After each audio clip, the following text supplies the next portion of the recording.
Welcome to the brand new Scottish Indie Music Podcast with Finlay Macdonald and me, Gareth Perrie. Every couple of weeks or so, we'll be having a chat about the musical worlds we grew up in, our personal experience as musicians, as well as the music that we love. We'll be asking some friends to join us along the way, and we'd like you to get involved too. In episode 1, we each came up with a few questions to ask one another, as a bit of a get to know you. Oh, I need to wait. Well, my phone's done something weird. It's locked me out. Try again in 5 seconds. Do you want to fire away first? Sure. I'll go for number 2. Number 2. That would be... Oh, I like that one. What would you like to be doing when you're old? It's not necessarily a music question, but it could be. Well, I mean, me and my friends always used to joke about when you were old, would we... I don't know, when I was wee, older people would go to like the village hall and play bingo and that sort of thing. So we were wondering if we'd be sitting playing like Mario Kart on our N64s that we'd kept in the loft. So maybe, at the age of 75, I'd like to still be playing Mario Kart, I think. That sounds like a good way to spend your time. You know, if you don't necessarily have anything you have to be doing, which is what you want it to be the case when you're old, really, isn't it? Yeah. I could just, as long as I've got my health, Finlay, that's all that matters. Well, we have to hope and assume. Let's assume that you've got your health. You know. Okay, well, let's go for number 6. Number 6 was, if you had any guilty pleasures. Now, I was thinking this specifically in terms of music. It's not, you don't, obviously, I don't feel that any music's like guilty pleasures, but stuff that might be perceived as guilty pleasures. That's a really good question. I think we're probably both in agreement that we don't really believe in guilty pleasures as an idea because, what the hell, you can like what you want. I totally think that. But, you know, push comes to shove though. I mean, something like possibly musicals. I've got a love-hate relationship with musicals. There aren't any musicals that I have kind of neutral feelings about. I either hate them or I love them. I think something like Joseph's Technicolor Dreamcoat, that sort of thing. Tim Rice and Andrew Lloyd Webber. There's that twinge of guilt about liking Andrew Lloyd Webber, but he has got some great tunes. I think that falls into the right category. Yeah, that'd be one. There are others, there are more, but that's the one that I can think of off the top of my head. I think Tim Rice is a really clever lyricist. I like the Lloyd Webber Tim Rice collaboration. He's just got such funny lyrics and witty and clever. I really like his lyrics and find them kind of warm and humorous. I'm maybe not such a fan of things that Lloyd Webber's done with other people, but Tim Rice specifically, you know, I thought it's a good combination. I'm not even a particular fan of The Lion King with Tim Rice and what's his name, Elton John, but I like Elton John in other things. It's just that combination I think works really well. I mean, since we're talking about that, do you have a guilty pleasure musically? I need to ask you that now. I guess things like Neil Sedaka, they fall into that category. Yeah, and probably him more than anybody else, actually, I think. I've been listening to loads of Neil Sedaka lately. And Laughter in the Rain. I don't feel guilty about that one. No. And then there's the early ones, Calendar Girl and stuff like that. I mean, I don't think there's anything to be embarrassed about in the song. It's almost just like the image of Neil Sedaka that might be seen as a guilty pleasure, but I know. Just because he's like a doll almost. Like he kind of always, and he's quite, he's very cheesy.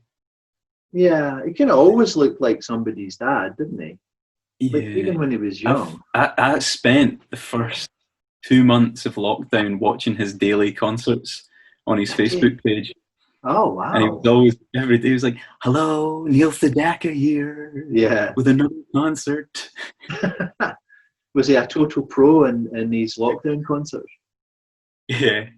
I was good. I remember the first week he did it next to his like pet bird, and it kept walking across and jumping on his head while he was playing. And he obviously got fed up because he sort of set it up for the second week onwards. I think he's still doing it now. Has he? Oh, I might need to tune into that. Yeah. He did a good one a couple of weeks ago where it was like songs that he wished he'd written, and he did "Alone Again Naturally," the Gilbert O'Sullivan. All right. And Okay. just as he was playing it, he kept going, "Wow, that's amazing." Just that he loved that song so much. Yeah. Oh, that's brilliant. Well, I'll tell you, talking about that, the one that I watched at lockdown a lot was Mike Batt. Right. In fact, you could say that's a guilty pleasure because of all the Womble stuff that he wrote. But I mean, I love all that. I love the Womble stuff, and he wrote some great like Caravan and Bright Eyes and just amazing songs like that as well. My favourite Christmas song was him. Yeah. It was Winter's Tale by David Essex. But he did a lockdown show, and he did it for a bit. He was promoting an album actually. Yeah, that could be a good. I suppose the Womble thing, but then it's all become really cool now that it's revealed that the Ramones loved it. So as soon as you find out that Ramones loved exercise is good for you, they used to do it at their rehearsals apparently.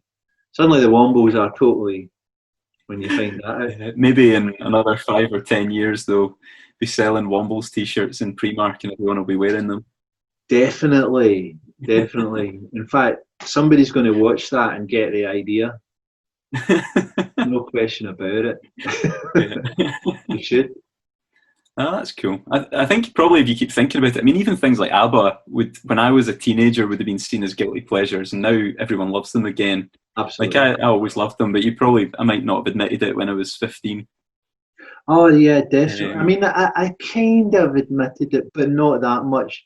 There was a few things like Wham. I would have totally cringed. I would never admitted to liking it by Wham at the time when I was at school because I was like about 13 or 14.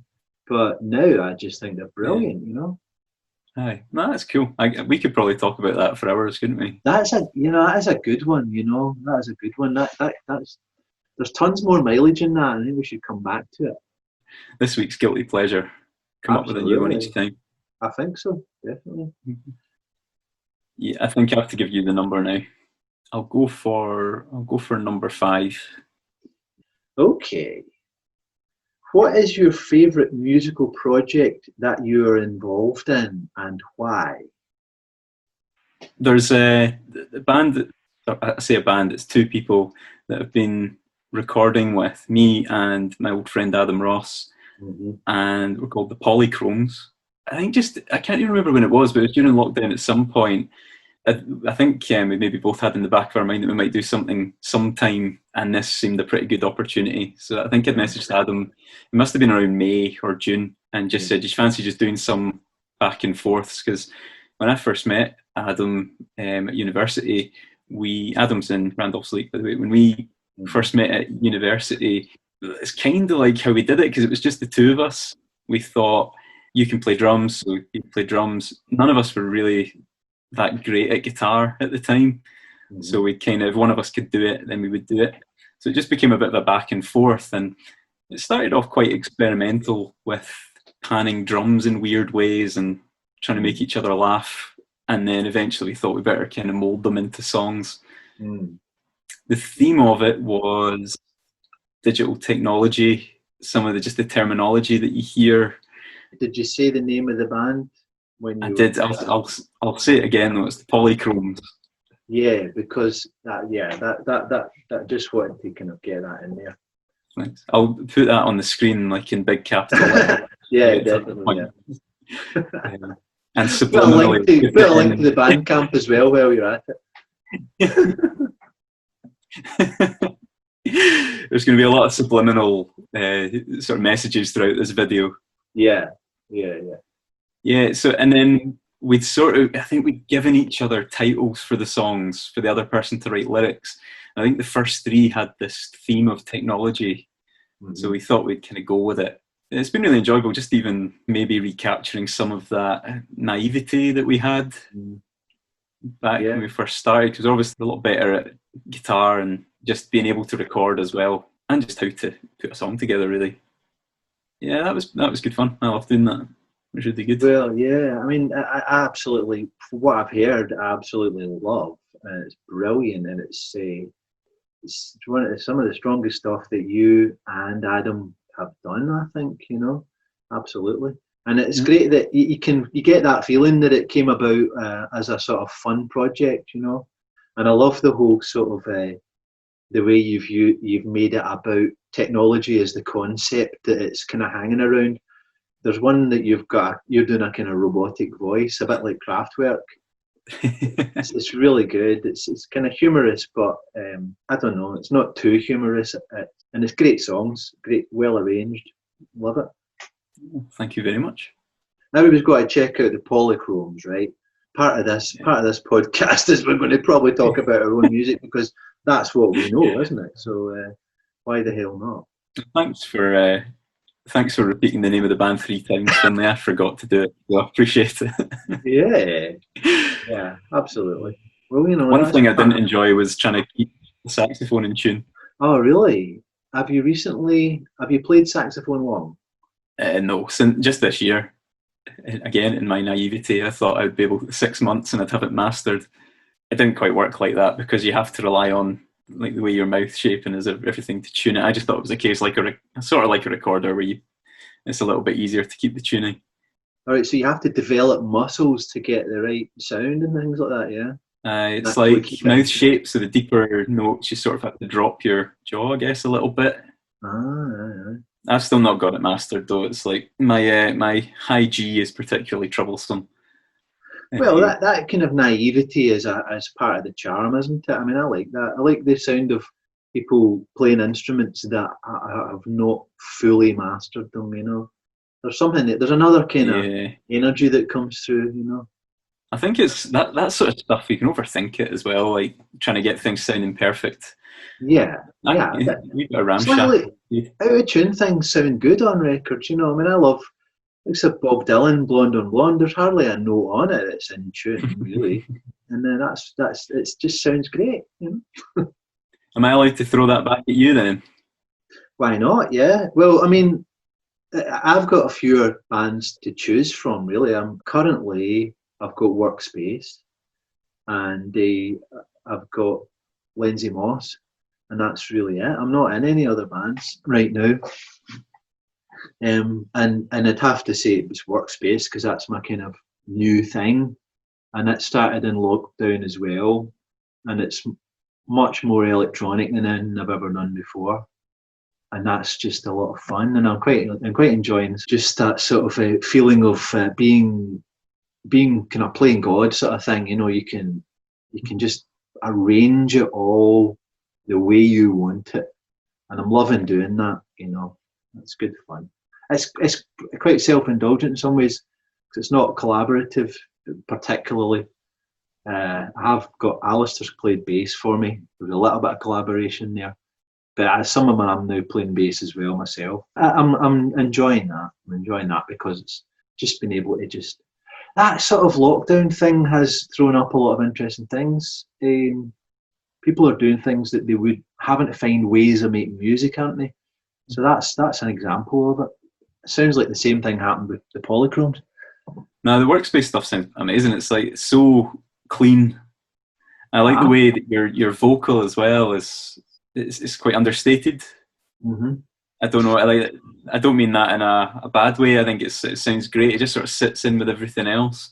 Because I think a lot of electronic music can sound a bit aggressive, and with the vocal thing. I mean, as you know, because you played with me and Lindsay Moss, and well, still do when we ever do anything. I'm kind of going for the opposite with the vocals that from Lindsay Moss, because I felt that I was getting in the way, trying to be a singer with that. And I know it's not that I'm never going to do that again, but I probably will. But it's just I wanted to get me out of the way and not try and be, Scott Walker or Elvis or somebody that I'm not and I can't do. I have to accept that I will never be Scott Walker. That's kind of what Workspace is, and not kind of get in the way. So that's what I'm trying to do there. Can I tell you something that I've always thought you're really good at as well? The lyric that is so in a moment, like a personal thing that you've said or somebody said to you, and you just put it in a song. I think, is there one about pounding in the ashtray for a ring? Oh yeah. Yeah, and I know the story behind it, but I just think stuff like that sounds great. Like, it doesn't need to be too poignant or. No, I quite like that. Just something pops into my head, and then sometimes it's just like a rhyme. How do you make this rhyme? And then that's what comes out, Yeah. And then sometimes there's a sort of backstory evolves around it, I don't know if you do that. Do you write lyrics that you think sound good before thinking what they mean or whatever? Sometimes. I think my phone's just full of little sung melodies that I've kind of made words up to the time, and then there's a notepad of titles or a notepad of phrases that it just thought up. Some of them evolve as you go, but actually a lot of the time I kind of write the lyrics as I'm recording them. Yeah. I don't have it to go to the microphone with. It's sort of like you've maybe got a couple of lines that sound good and then a painful struggle to try and get the rest of the song out. No, I've been doing that a lot more recently, and I like that way of not writing lyrics first, sort of doing it at the very end and just not thinking about it too much. I think that works better, I think. Certainly melodies come easier to me than lyrics, definitely. Yeah, me too. I've kind of accepted that. Just going right, yeah. It feels good when you get something you're happy with, though. Yeah, you've got to play to your strengths, What was the first question you asked me again about where I saw myself when I was? Yeah, and when you're old in your retirement. Yeah. Well, since we've been throwing the questions back at each other, where do you see yourself? Oh yeah, because I never answered that one. I'd like to be doing a sort of like Bob Dylan on tour. That kind of endless tour thing that he does. I'd like to do that in my retirement. Retire from the day job and just go on the road. I don't know if I'd like it though, but I've got in my head that'd be a cool thing to do. I might just do it for like a month and then hate it and then never do it again. I'm only joining the band if you've got an N64. That's all I'm saying. Yeah, just maybe that's what we should do for like the second Lindsay Moss album. We'll just wait till we're in our 70s. Well, that's good to know. That's good to know. Thanks for teeing me up on that one. Cool. Well, do you want to have another question then? I'm going to pick a number. Okay, what's your number one then? Number one is people who have left an impression on you. Yeah. I can think of a few people that I know and that you know as well. But I think one that I probably like to talk about would be Kim Fowley. I don't know if you ever do you know who Kim Fowley is? Do you remember maybe stories about him? Yeah, funnily enough, he was one of the people I thought might come up. Aye, yeah. I mean, because he was such a larger than life character. Probably the most larger than life character I've ever met. I got the chance to work with him. I was a fan of his music before I met him, and when I was with the BMX Bandits in the 1990s, Jason McPhail got us together with him, I think, because he brought Kim Fowley over to do a show in the 13th Note Cafe, the old one in Glasford Street, got us to be his backing band, and then what happened was we recorded an album in the space of a few days and recorded a live radio session with him on Radio Scotland as well, all in the space of a few days. And the album, and he also produced 4 tracks by the BMX Bandits as well as us collaborating on a new material with him singing. He produced 4 new tracks by the BMX Bandits as well. So all this stuff happened in about 48 hours. It was incredible. he was just like a ball of energy. I mean, he didn't. His demeanour was actually quite laconic. You know, he was like, yes, he talked like that sort of thing. You know, and like, but he had a kind of stone cold gaze, and he would just like he'd keep us up all night long, writing songs, telling us what to do. He was like a really old school producer, saying like, right, you're Roger McGuinn, you're Tom Petty. Go into that room. Go into that room. We're going to record this live with all the doors open. Vocals included, and then go and write the lyrics to that song, come back in an hour, and it's like 4 o'clock in the morning, and we were forced to write 4 new songs and then record them.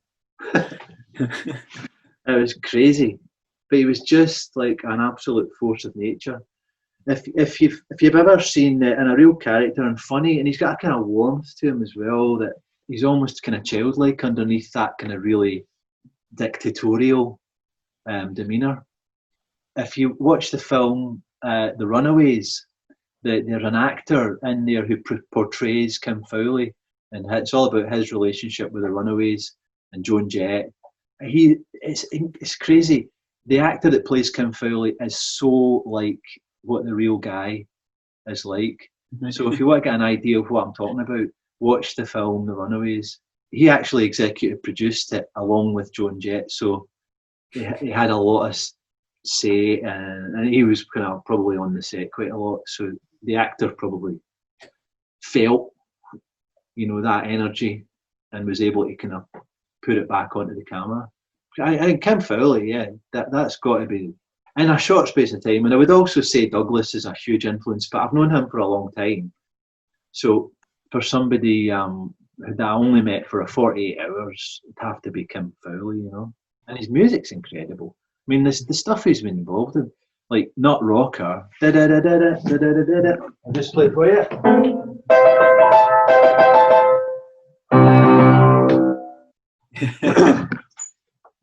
he wrote and produced that in 1962, and then he went on to have sort of hits like The Trip in the psychedelic era, and he produced people like Steppenwolf and all these other people, Oh, brilliant. But yeah, there you go. Sorry. No, that's great. I got a bit carried away with that one. Good question. Yeah. So why don't I just fire that one back to you? Okay. Yeah, I mean, you mentioned Douglas as well, and certainly I think he opened a lot of doors for us early on anyway, and he's always very encouraging of things that he's into. Yeah. Came to all our gigs, let me play in his band as well, which was at the age I was at, it seemed so far away for me at the time. We were playing gigs in places in Glasgow where sometimes you're playing to single figures. And I think the first gig I played with you, with BMX Bandits, there was maybe about a couple of thousand, maybe? I don't know. Yeah, well, there was one in the Captain's Rest, I think. It was with Ashley Little. I was in Snow Goose, and there was an acoustic show. Was that the first one? Or was there? I don't know if there certainly wasn't 2,000 people in the Captain's Rest. No, there wasn't. But maybe the one after that. All of those things happened around like in about the same week or fortnight, where I can't remember how long after I met Douglas it was, but I remember we went, because he came to our uni. We were doing a sort of songwriting week at UWS, and obviously he's good friends with Davy Scott, who was our lecturer, and we'd kind of been giving him our CDs and things like that, and he liked the stuff, the kind of Randall Sleep stuff that Adam had written. I honestly don't know the time frame, but I do remember that we had a rehearsal, which was the first time I met you. I can't remember if the gig with Ashley happened before we went to Spain. So it was in Murcia. Yeah, that's right. Because I remember walking about Barcelona with you talking about terrapins. I think because we were saying something about your song, She Plays Me Like a Theremin. And I think you said She Plays Me Like a Terrapin so much that you actually said it on stage sang it on stage without even noticing you were doing it. Yeah, I think that's right, yeah. But I think Barcelona was a wee bit later. It was Murcia. Right, yeah, Murcia, yeah, that was great. Because like a town square, wasn't it? Yeah, from the gigs I was used to that. it was like, wow, that's amazing. Like, Yeah. you've got to do stuff like that, and then you realise you can do it, and it's That's an incredible. I had a similar experience with the BMX Bandits when I first joined them in 1992, and my first gig was a sold out show in King Tut's, which was the start of a UK tour. And I was the same as you. I'd never played to more than like 4 or 5 people, you know, maybe like the odd thing in a town hall and when we were all at school or whatever and having a laugh. But it was just like, my God, this is crazy. We're standing up here and suddenly you're part of this thing where it's like people are really into this band and you're up there on stage and you've been a fan of the band as well before. Cool. I know that feeling well. I think once you're doing it, it's just like any. I actually always felt more calm eventually doing the bigger gigs than the weirder gigs. Yeah, you just it's less. I would like a bit of space. Having a bit of space. You can't see the whites of their eyes. If somebody's shouting abuse, you can't hear them as well. Yeah, it's definitely easier doing these bigger ones. Yeah. See, when I think back to even that stage, I think. Probably Davy Scott had just the way he plays the piano and the kind of chords he uses and things was a very big influence on me. Oh yeah, yeah. Certainly, I struggle to have on the piano now. Everything has to be a major 7. Oh yeah. I know David likes his major 7s, but as we all do, I think we're all in that school, aren't we? Everybody needs to know the difference between a major and a dominant, because the amount of guitarists' fingers I've had to go up and move their finger up a fret.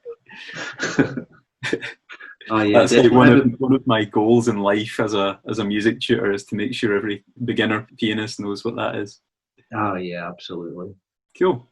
So I think we've got one more each. Let's go for number 3. Okie dokie. I've actually managed to not know the pin from my own phone. Okay. Have you ever written a political song? I don't think so. No. No. I can't remember doing that. If I've ever done it, then I can't think that it would have been the primary sort of starting point of the song. There might have been a kind of lyric that only I know the meaning of is in there. Yeah. I may have put hidden messages in videos at times. Yeah. Very recent past, but that's for other people to figure out if they've ever seen it. Well, yeah, it's a notoriously hard thing to do. That's what someone that Douglas has mentioned a few times as well. Like that. Now, one he mentioned to me, which I think is a great example of a good political song, is Streets of London, Ralph McTell, because it's there's a message there floating about, but it's just a simple story about a few characters. Is that really good? So it's not like overtly political, like in your face. Yeah, it's not like maybe like some Billy Bragg songs. I love Billy Bragg, but some of his songs are a bit more overt, aren't they? Yeah. No, honestly, off the top of my head, I can't think of any. I might have tried to when I was a bit younger, and it just sounded terrible, probably. But I mean, you are somebody who is interested in politics and engaged in them as well sometimes. So I think in the past I've maybe put enough of political opinions up on Facebook that you really need to kind of reinforce it in music. Yeah. One thing I've been trying to do, especially lately with music, is with kind of my own stuff, which I've been recording under the name The Smart Set. It's almost like, just little imagined stories. Like one of the we're not even on the screen at the moment. It's just the name and the link. Most of these songs have come from titles that I've written down that mean nothing. And I've tried to put a little bit of significance in them, but not torture myself on lyrics. So, I mean, I think if you're going to make a political statement in a song, you have to be really good at doing it. Yeah. Did you hear the new Public Enemy song that came out, The State of the Union? Oh, I don't know if I've heard it actually. No, That's I know it's they did amazing. It's something. actually like it could have come out with the sound and the impact of it in like 1988. It's just, Mm. but it's all obviously kind of all about Trump, and it was all during the kind of Black Lives Matters protests that Mm. happened over the summer. But there was stuff in the video, like footage in the video that had happened like 3 or 4 days before they released the song. Wow. It was so bang on, and Yeah. just the message in it and the lyrics are just fantastic. So Oh, right. I I think must listen to that. I've got the lyrical aptitude of Chuck D, Wow. I'm going to hold off on my political protest songs, I think. And was it written and sort of released in a very short space of time, kind of thing? I, I don't know. I'm not sure. It definitely was heavily about Trump. So I guess, I mean, he's not just turned into a racist over the summer. He's been saying that No. stuff for a long time. So it could have been written at any time, Yeah, that's true. or perceived as a racist. I don't know what we're allowed to say. He likes a bit of litigation, doesn't he? If he's into Scottish I can't imagine he's music, going he to know might be after me next. it. What about you? I've kind of attempted it. There was a song called, it was a Lindsay Moss one, called I Don't Believe in Anything. Introducing Lindsay Moss. If we get any bands left to plug, Oh, I'm run sure. out, I think. I'm sure there's one or two. Yeah, we could.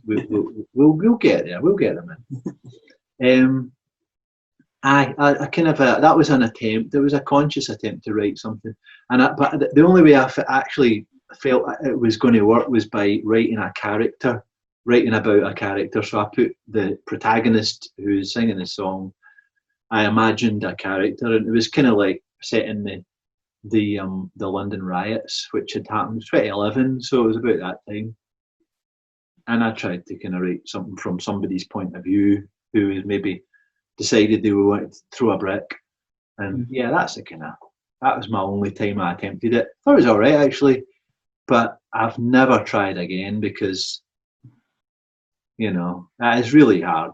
I think, funnily talking about Billy Bragg, he's really famous for writing political songs. My favourite songs by him have always been his love songs, though. Since Wednesday, it's just a beautiful piece of poetry. It's incredible. Yeah, that's one to check out. I listened to the Word in Your Ear podcast, which is brilliant, with Mark Ellen and David Hepworth, and they interview people who are written books about music every other week, and you don't have to read the book because you just listen to the author giving you a great synopsis of it. So Billy Bragg's written this one about skiffle, which is fascinating. It's just the origins of it and everything. He's really researched it really well. So our combined political output is one song. That's pretty much it, yeah. Well, I'm glad we got to the bottom of that. So, yeah, I think that makes sense. That's about right. So, Right. I think you've got one more. Yeah. What about number 2? So maybe I could split this one in two. So we've got favourite and least favourite venues that you've played at. Oh, that's good. Yeah, good question. Favourite and least favourite. Okay, well, small venues. My favourite place that I've ever played. Now, I played with Teenage Fan Club in quite a lot of venues in the late 90s. There was a lot of small. We did quite a few small venues. It wasn't just all big shows. One of my favourite experiences in a smallish venue would have been playing with them in mono, with when we did a tribute to Syd Barrett, because John Kavanagh had written a book about Syd Barrett, the Syd Barrett era Pink Floyd. So we did songs from Piper at the Gates of Dawn. And it was Midnight Mike from the 1990s playing drums, Mike McGaughran. And that was a brilliant experience. Loved it. A great gig. Just that's one of my favourite small venue gigs I've ever played, actually. It was really all very off the cuff. I learned the songs like that day and stuff, One of these ones. That's my favourite.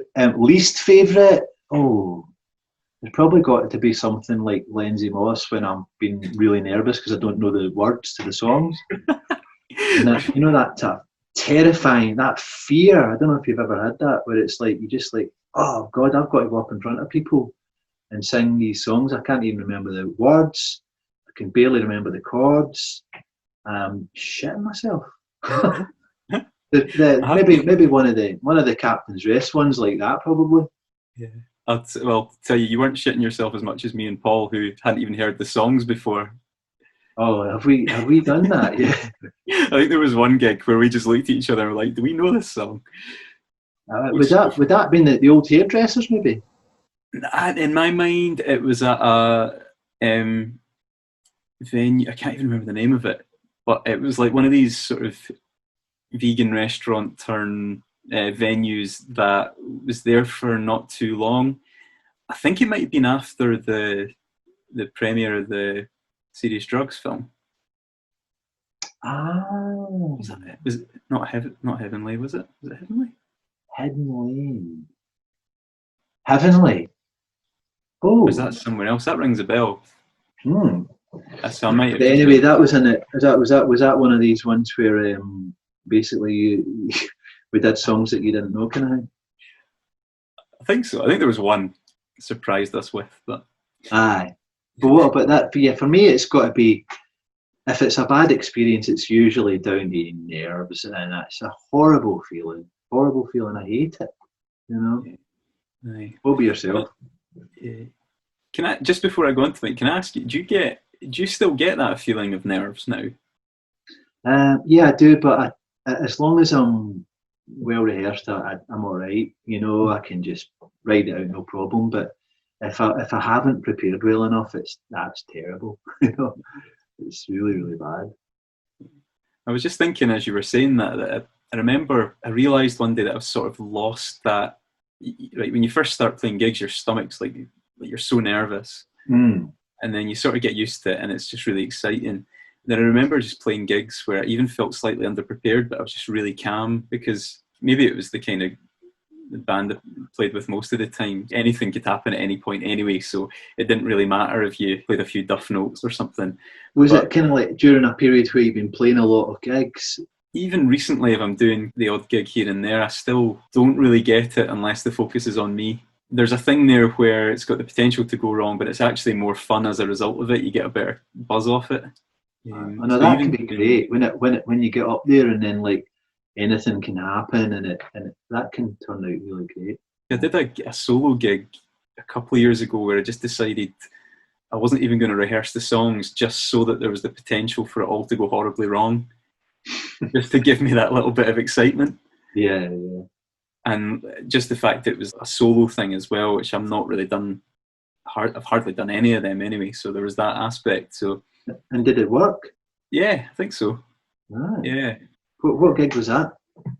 It was just, I think it was just in Stirling at the toll booth. I did some Smart Set songs, just support slot kind of thing. I think I spent half the time just trying to tell jokes and stuff like that, and just do stupid things, just to make it a wee bit different, I think. Yeah. How's your stand-up comedy career shaping up then? It's just literally just started, so.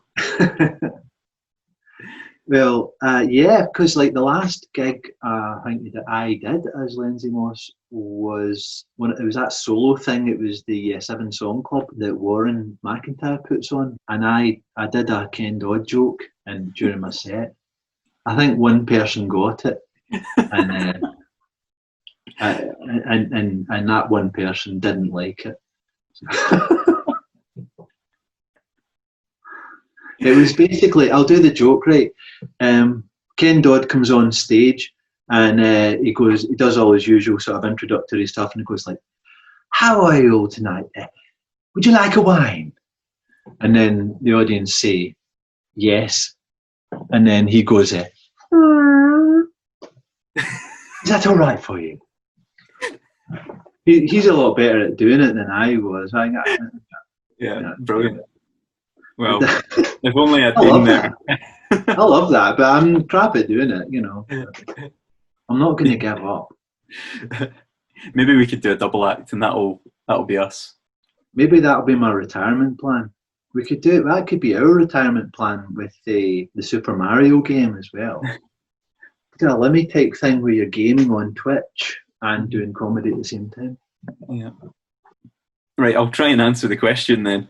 Yeah. So definitely, I think I always used to love playing at the Captain's Rest on Great Western Road in Glasgow, and it was there. There was just something about it. The sound was great in it. Like, it was just a concrete cellar basically, but it was.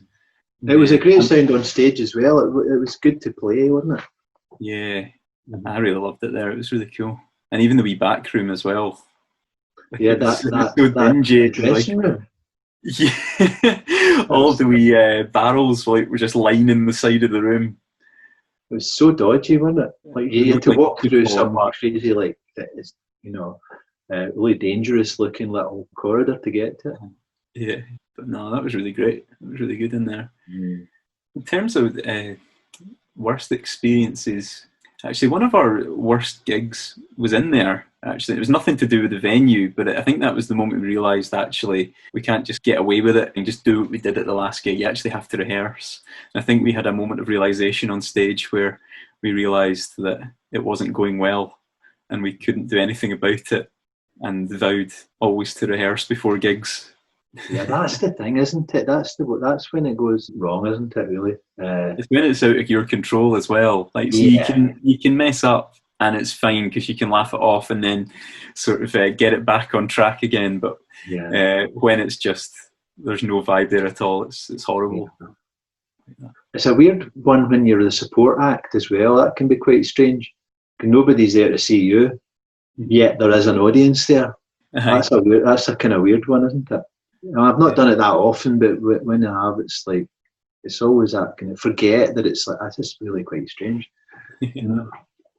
Yeah, I think I could do with reminding myself that they're not here to see me sometimes. I demand all of your attention.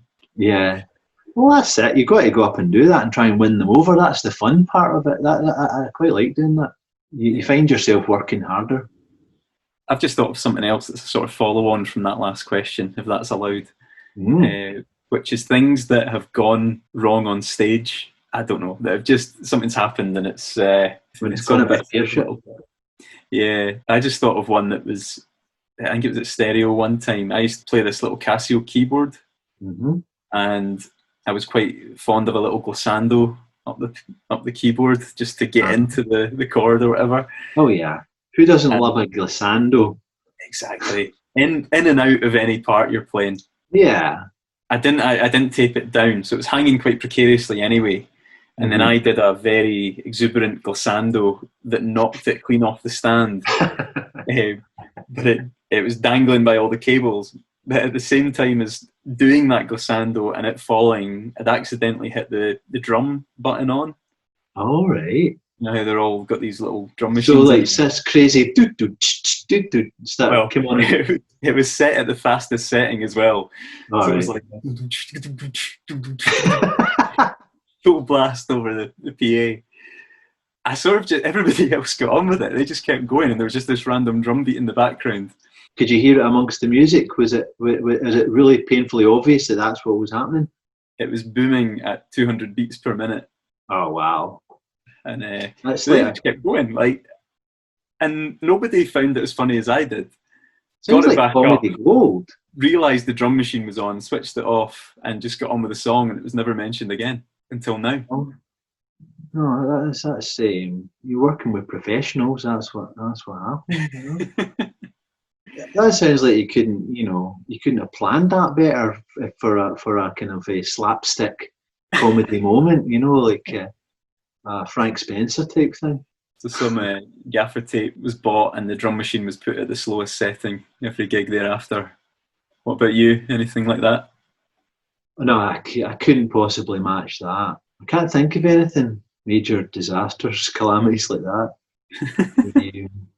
Nah, I can't. I mean, I honestly don't even know if I've pulled a guitar lead out or anything. I mean, yeah. Oh well, you are the professional. Maybe that's it. Ultimate professional. Yeah. You ever sworn on live radio or anything like that?